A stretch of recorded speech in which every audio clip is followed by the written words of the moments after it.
아니하니라. 아멘. 네, 오늘 참 좋은 날입니다. 그렇지 않습니까? 네, 오늘따라 그 설교를 하는 제 마음도 가볍습니다. 이것이 굳이 제가 내일부터 휴가를 떠나서 그런 건 아니고요. 네, 그 가벼운 마음으로 이제 오늘 이 오후 예배만 끝나면 쉬는구나라고 생각을 하지만 팩트는 집에 가면 못 쉬죠. 네, 오늘 설교 제목이 광야인데 과연 교회가 광야일지 아니면 집이 더 광야일지 오늘 아마 집에 가봐야 알 수 있을 것 같습니다. 근데 오늘 이 출애굽하는 이스라엘 민족이 아마 비슷한 느낌이지 않을까 그런 생각이 듭니다. 이제 애굽에서 탈출을 하지 않습니까? 애굽에서 출애굽을 하고 기쁘고 들뜬 마음으로 휴가를 떠나는 제 마음과 비슷할지 모르겠지만 이제부터 닥치는 현실은 이제 어디입니까? 광야로 들어가게 되는 것이죠. 제 집이 광야라는 그런 얘기는 아닙니다. 오늘 이 광야로 들어가는 이스라엘, 참 들뜬 마음을 가지고 애굽을 탈출해서 광야로 들어가는 이스라엘인데 어떻게 보면 참 어두울 수 있는 그런 이야기이지만 또 그 가운데 주시는 은혜를 함께 나누기를 바랍니다. 우리가 출애굽기 하면은 워낙 이 출애굽 이야기가 유명해서 여러 가지 10개나 이집트 왕자나 여러 가지 영화나 애니메이션으로 많이 제작이 됐죠. 거기서 항상 하이라이트는 홍해가 갈라지는 그 장면이 하이라이트인데 사실 이 성경과는 표현이 좀 다르긴 하지만 어떻게 보면 그 작가의 상상력으로 그걸 표현한 것이죠. 우리도 성경을 보면서 그런 나름의 상상을 하면서 이제 보는 것이 중요한데 오늘 이제 출애굽을 하고 떠나게 됩니다. 지난번에 시내산 도착하는 이야기를 했지만 어떻게 보면 조금 과거로 돌아가는 이야기입니다. 오늘 이스라엘 백성이 애굽에서 탈출을 합니다. 하지만 탈출했다고 끝이 아니죠. 목적지가 어디입니까? 가나안 땅에 도착을 해야 그 탈출이 마무리가 되는 것인데 그 애굽 바로 옆에 가나안이 붙어 있는 것이 아니죠. 조금 떨어져 있습니다. 그 지도가 여러분 머릿속에 그려지실지 모르겠습니다만 그 애굽 밑에서 이렇게 떠나서 그 해변길을 따라서 쭉 올라가면은 한 1600km 정도, 그 정도면 도착을 합니다. 그러니까 서울에서 부산이 몇 킬로죠? 한 400 정도 되죠. 그러니까 그거 한 4배 정도 되는 겁니다. 우리가 서울에서 부산까지 운전하고 가면 한 4-5시간 이렇게 걸리죠. KTX 타면 2시간 좀 넘게 걸리는데 그렇게 따지면 또 그렇게 먼 거리는 아닙니다. 지금으로 따지면 하루 안에 갈 수 있는 그런 거리이기도 한데 그런데 하나님께서는 그 해변길로 가까운 길로 이렇게 인도하시지 않고 광야로 먼 길을 돌아서 들어서게 하십니다. 왜 그렇게 말씀하시느냐? 오늘 우리가 읽은 17절 말씀해 보면 이렇게 나오죠. 바로가 백성을 보낸 후에 블레셋 사람의 땅의 길은 가까울지라도 해변길이죠. 하나님이 그들을 그 길로 인도하지 아니하셨으니 이는 하나님이 말씀하시기를 이 백성이 전쟁을 하게 되면 마음을 돌이켜 애굽으로 돌아갈까 하셨습니다. 그 해변길이 블레셋이 있던 땅이다 보니까 가면서 전쟁을 하면 혹시나 그 마음에 상처를 받고 다시 돌아가려고 하지 않을까 하면서 그렇게 돌아가게 하는 길이 어디입니까? 광야로 인도를 하시는 거죠. 그리고 그 광야 길의 시작이 무엇이냐? 우리가 읽은 21, 22절 말씀을 보면 여호와께서 그들 앞에서 가시며 낮에는 구름 기둥으로 그들의 길을 인도하시고 밤에는 불 기둥을 그들에게 비추사 낮이나 밤이나 진행하게 하시니 낮에는 구름 기둥 밤에는 불 기둥이 백성 앞을 떠나지 아니하니라. 그 광야로 들어서는 맨 처음에 보여주시는 기적이 뭡니까? 불 기둥과 구름 기둥으로 함께 하시는 거죠. 그러니까 하나님께서 냉난방기를 준비해 주신 거죠. 요새 참 날씨가 많이 덥죠. 교회 들어오니까 좀 시원하지 않습니까? 그것처럼 하나님께서 이스라엘 백성들 광야의 특징이 뭡니까? 낮에는 덥고 밤에는 춥고 근데 그 가운데 하나님께서 낮에 더울까 구름 기둥으로 또 밤에 추울까 불 기둥으로 인도를 하시는 거죠. 그러면서 이제 그 광야 생활이 시작되면서 계속되는 것이 무엇이냐? 여러 가지 기적들이 계속해서 일어나게 됩니다. 우리가 13장을 읽었는데 그 다음 14장은 우리가 가장 잘 아는 그 홍해를 건너는 유명한 기적이고 15장에서는 그 홍해를 건너고 출애굽을 했다는 그 기쁜 마음에 승리의 찬양을 부릅니다. 그런데 그 승리도 잠시 이제 광야의 현실을 마주하게 되는 것이죠. 15장 승리의 찬양이 끝나자마자 15장 후반에 무엇이 나오느냐? 그들이 광야에서 사흘 길을 갔는데 물을 얻지 못한 것입니다. 22절 말씀을 보면 모세가 홍해에서 홍해를 건넜죠. 이스라엘을 인도함에 그들이 나와서 수르 광야로 들어가서 거기서 사흘 길을 걸었으나 물을 얻지 못하고.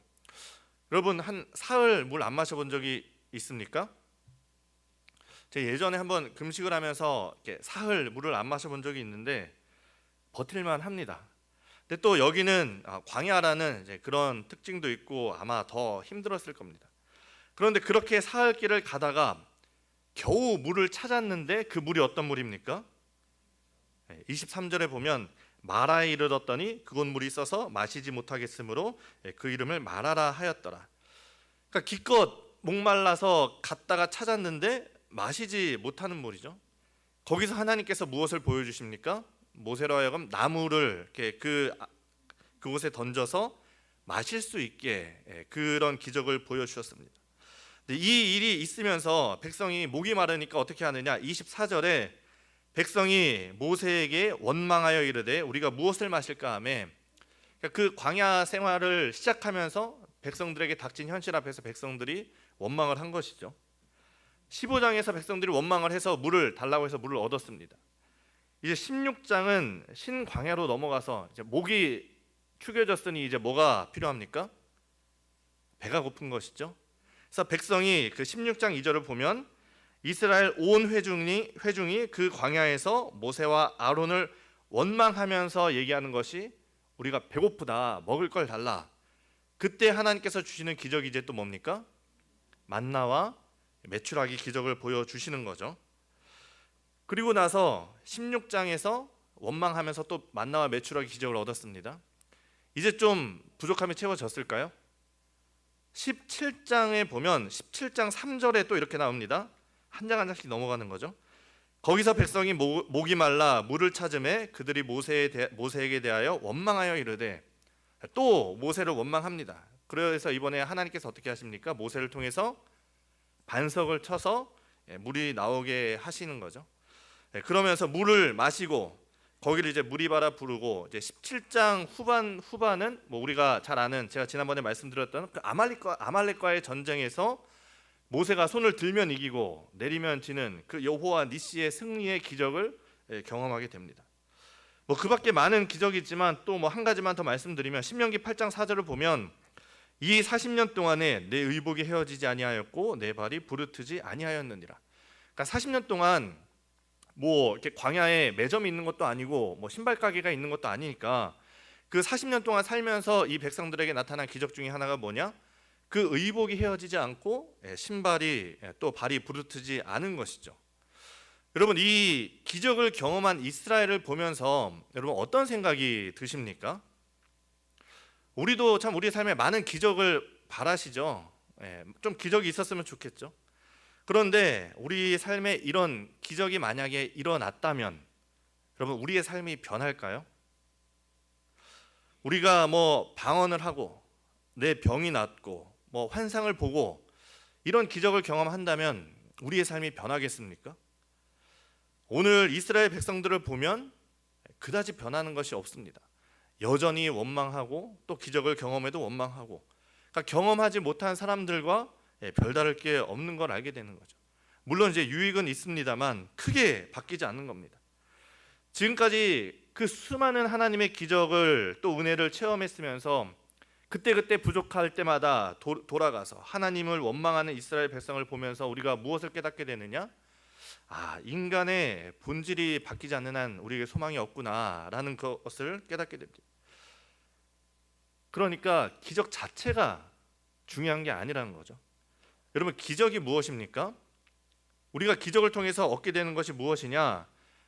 내 삶의 부족함이 채워진 것이 아니라 그 기적을 통해서 하나님을 깨닫고 하나님을 의지하게 하는 것이 기적이라는 것이죠. 요한복음은 기적이라는 말을 쓰지 않고 표적이라는 말을 씁니다. 표적은 목표가 있는 것이고 그 목표를 가리키는 것이 기적이죠. 광야에서 하나님께서 왜 이스라엘 백성들에게 기적을 베푸시는가? 그들이 막 변화될 걸 기대하고 그러시는 게 아니라 거기서 하나님을 의지하는 것을 배우라라고 기적을 주시는 것이죠. 여러분, 광야는 어떤 곳입니까? 정말 아무것도 없는 곳입니다. 우리가 말씀에서 본 것처럼 그냥 하루 걸러 목마르다고 배고프다고 아무것도 없어서 그렇게 불만이 나오는 것이죠. 그러니까 기적이 없으면 살아갈 수 없는 곳이 이 광야인 것입니다. 그러니 기적이 없으면 살아갈 수 없는 이 광야에서 살기 위해서는 무엇을 구해야 됩니까? 그 기적을 누가 주십니까? 하나님이 주시는 것이죠. 그러니 기적을 바라는 것이 아니라 중요한 건 뭡니까? 더 정확하게 하나님을 바라는 것, 하나님을 의지하는 것이 그 광야에서 해야 되는 일인 것이죠. 오늘 이스라엘 백성들을 보면서 우리가 여러 번 찾은 그 말씀을 보면서 어떤 생각이 듭니까? 그 광야에서 불평하고 원망하면서 기적을 체험할 것인가, 아니면 우리가 믿음으로 그 기적을 체험할 것인가? 우리의 삶이 결단이 있어야 되는 것이죠. 우리의 인생이 정말 광야 같을 때가 있습니다. 정말 기적이 간절하고 기적이 없으면 죽을 것 같은 그럴 때가 있습니다. 아무도 나를 도와주지 않고 나를 사랑해 주지도 않고 돌봐주지도 않고, 학생들로 따지면 대학에 떨어지거나 회사에서 쫓겨나고 회사가 부도나거나, 아니면 가정이 깨지고 사고가 나고 병이 걸리고, 부모님의 죽음이나 배우자의 죽음 또는 자식의 죽음 같은 상황들도 있을 수 있죠. 정말 힘들고 죽을 것 같은 그런 상황들, 앞에는 홍해가 가로막고 있고 뒤에는 바로의 군대가 쫓아오고 있고 3일을 물을 찾지 못해서 목말라 죽을 것 같고, 게다가 간신히 물을 찾았는데 이게 하나님의 응답이구나 했는데 오히려 그 물은 마시지 못할 물이라 오히려 더 큰 실망으로 이어지고, 여기서 우리 보고 어떻게 살라고 하는 건가, 하나님께서 왜 나를 이 광야에 두시는가, 그렇게 우리가 경험할 때가 있습니다. 그럴 때 사람들이 어떻게 반응합니까? 이스라엘 백성들은 어떻게 반응합니까? 하나님을 원망하고 모세를 원망하고, 그리고 나서 이 사람들이 하는 얘기가 뭡니까? 우리가 다시 애굽으로 돌아가자, 그런 이야기를 합니다. 우리가 하나님을 믿겠다고 여기 나와서 이 고생을 하냐, 우리가 하나님의 백성으로 거룩한 제사장 나라 되겠다고 이 고생을 하냐, 그냥 애굽으로 돌아가서 그 사람들처럼 살면 되지 않느냐, 그냥 세상 사람들 사는 것처럼 남들 조금 속이면서 살 수도 있고, 내가 조금만 눈 감으면 더 편하게 살 수 있는데, 내가 더 부귀영화를 누려보겠다고, 내가 하나님의 백성이 돼서 정의롭게 살겠다고 이 고생을 해야 되느냐, 우리가 그렇게 경험할 때가 있습니다. 아마 여러분들 저보다 더 나이가 많으시고 저보다 더 이 세상이 광야 같다라는 것을 더 경험하고 느끼며 사셨을 분들입니다. 광야라는 곳은 그냥 말로만 광야가 아니라 우리의 생각 이상으로 비참함이고 눈물이 광야인 것이죠. 그런데도 하나님께서는 왜 그 이스라엘 백성들을 광야길로 인도하셨는가? 오늘 우리가 읽은 17절 말씀에 보면 블레셋과 싸워서 그 마음이 상할까 봐 광야로 인도하셨다고 합니다. 그런데 생각해보면 엄청 싸웁니다. 광야로 가서도 그 광야에서 또 이스라엘로 그 가나안으로 들어가면서 엄청 싸웁니다. 광야에서도 싸우고 가나안에 들어가서도 싸우고. 그런데 왜 그때는, 나올 때는 왜 싸우지 말게 하셨을까? 아직 훈련이 되지 않았던 것이죠. 나중에 그렇게 치고받고 싸우는 건 왜 그들이 싸웁니까? 그들이 훈련이 되었고 또 훈련으로서 싸우는 것이죠. 다시 말해서 광야는 어떤 장소입니까? 말 그대로 훈련의 장소입니다. 광야를 지나면서 무엇을 깨닫게 됩니까? 하나님을 의지하는 법을 훈련하게 되고, 아무것도 의지할 것 없고 정말 죽을 것 같을 때, 정말 하나님 없이는 살아갈 수 없다는 것을 깨달을 그때 하나님을 의지하게 되고, 하나님이 하시면 된다라는 것을 경험하게 되는 것, 그곳이 바로 광야인 것이죠. 그 훈련을 받고 나서야, 지난번 그 시내산 이야기도 말씀드렸습니다만, 그들에게 육체적인 자유가 주어지고 또 정신적으로 하나님의 율법만 주어지는 것이 아니라 이 광야 가운데서 그것을 또 여러 번 훈련하면서 하나님의 백성으로서 바로 세워져 가는 것입니다. 지금 이스라엘 백성이 이집트에서 몇 년을 살았습니까? 430년. 절대 짧은 시간이 아닙니다. 그러니 이스라엘 백성들에게 그들이 가진 세계관은 뭡니까? 이집트인 겁니다. 그런데 그것이 그들의 세계의 전부인데 그 세계관을 깨트리고 무너뜨리고 더 위대한 하나님 나라 백성으로 살아갈 수 있게 하는 곳, 그곳이 광야라는 겁니다. 사람들은 누구나 다 그렇지만 자기가 가진 그 세계관이 깨질 때 죽을 것 같은 경험을 합니다. 아까도 말씀드렸습니다만 고3에게 있어서 재수를 한다, 대학에 떨어진다라는 것은 정말 그 인생의 모든 것이 무너지는 것 같은 경험을 할 때입니다. 그게 고등학생들의 세계관인 것이죠. 그런데 막상 대학을 다녀보고 또 졸업해서 사회생활하고 결혼하고 살다 보면은 깨닫는 것이 뭡니까? 재수라는 것이 그렇게 큰 것이 아니었구나라는 것을 깨닫게 되는 것이죠. 삶의 힘든 일을 경험하고 나서도 인생에 늙음하게 돌이켜보면 그게 또 그렇게 죽을 만한 일이 아니었구나라는 것을 깨닫게 됩니다. 그리고 그것이 죽음 앞에서도 마찬가지입니다. 우리가 지난주에도 장례를 두 가정이나 치렀지만 이 생명이라는 우리의 삶이라는 세계관이 무너질 때 우리는 무엇을 어떻게 생각합니까? 모든 것이 끝이구나, 모든 것이 무너지는구나 생각할 수 있지만 그 이후에 천국이 있습니다. 사람들은 자기가 가진 그 세계관이 무너질 때 모든 것이 끝이구나, 모든 것이 무너지는 것 같구나 라고 느끼지만 그 가운데서 하나님을 바라보는 연습을 하고 하나님을 의지할 때 그제서야 정말 정금과 같이 하나님의 거룩한 백성, 제사장 나라가, 거룩한 하나님의 나라가 되는 것입니다.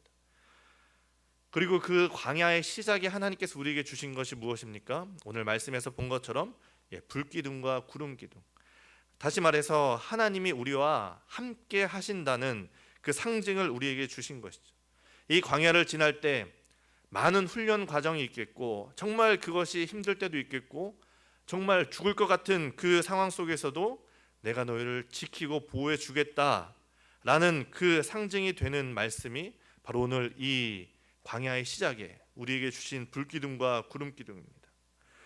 오늘 우리의 삶을 돌아보면서 우리의 인생에 정말 내 삶이 광야 같구나라고 느끼신다면 그 가운데 하나님을 의지하고 하나님을 바라보는 그런 연습을 할 수 있기를 바랍니다. 더 하나님을 의지하고 그때 하나님을 온전히 의지했을 때, 이 광야를 지났을 때 우리가 정말 하나님 앞에서 정금 같은 하나님의 백성으로 살아갈 수 있을 것입니다. 오늘 우리가 그 찬양을 광야를 지나며라는 찬양을 부르려고 하는데 이 찬양을 들어보신 분은 많겠지만 아마 불러보신 분은 거의 없을 거라고 생각을 하는데 그 가사가 그렇습니다. 왜 나를 홀로 이 깊은 어둠 가운데 두시는지, 기댈 곳이 없게 하는 이 광야, 주님 손 놓고는 하루도 살 수 없는 곳, 주께서 나를 사용하시려고, 나를 정결케 하시려고, 나를 다시 태어나게 하는 곳, 그곳이 광야라는 이 고백을 우리가 함께 이 시간 찬양하고 우리 고백으로 찬양하고 함께 기도하겠습니다.